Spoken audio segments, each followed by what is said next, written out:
Assalamualaikum warahmatullahi wabarakatuh. Perkenalkan, nama saya Fadilatul Hasanah. Saya dari Fakultas Ekonomi Bisnis Islam, Prodi Perbankan Syariah. Di sini saya akan menjelaskan tentang pengertian ekonomi sosialis.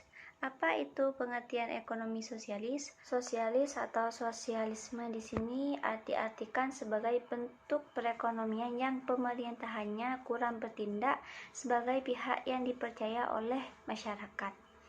Pemerintah juga pihak yang menasionalisasikan industri-industri besar seperti pertambangan, jalan, jembatan, dan lain sebagainya.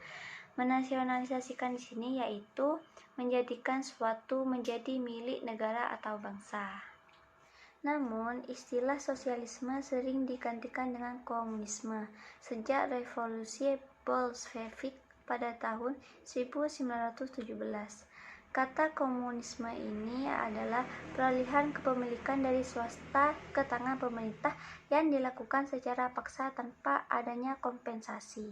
Secara historis, kata komunisme di sini sering digunakan untuk menggambarkan sistem-sistem sosial, yaitu barang-barang dimiliki secara bersama-sama dan didistribusikan secara bersama sesuai dengan kebutuhan masyarakat. Nah, untuk aliran sosialisme sebelum Marx sering dimasukkan ke dalam sosialisasi, sedangkan sosialisme yang dikembangkan Marx digolongkan ke dalam komunis. Untuk jenis-jenis Marxisme ada 5. Yang pertama, Marxisme ortodoks, yang kedua, neo-Marxis, yang ketiga, human Marxis, yang keempat, aliran kiri baru atau New Left, yang terakhir, sosialisme independen. Yang pertama adalah Marxisme ortodoks. Secara etimologi, Marxisme adalah sebuah paham yang berdasarkan pada pandangan-pandangan Karl Marx.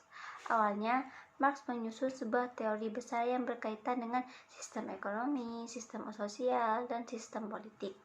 Yang kedua adalah kata ortodoks.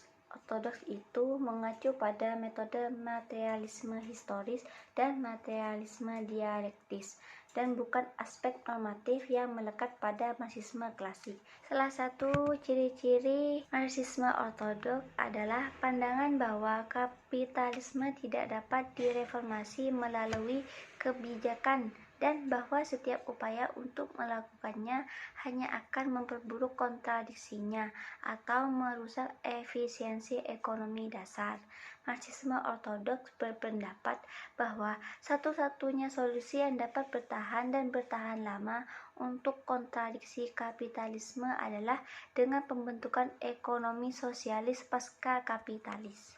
Yang kedua adalah neo-Marxis.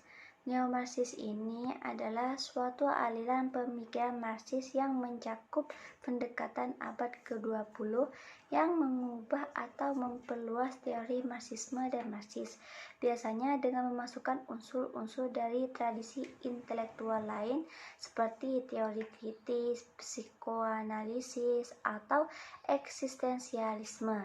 Yang ketiga adalah human Marx, yang dianggap sebagai teori Karl Marx tentang sifat manusia.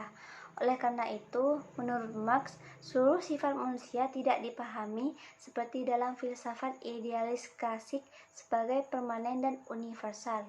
Makhluk hidup selalu ditentukan dalam formasi sosial dan historis tertentu dengan beberapa aspek bersifat biologis.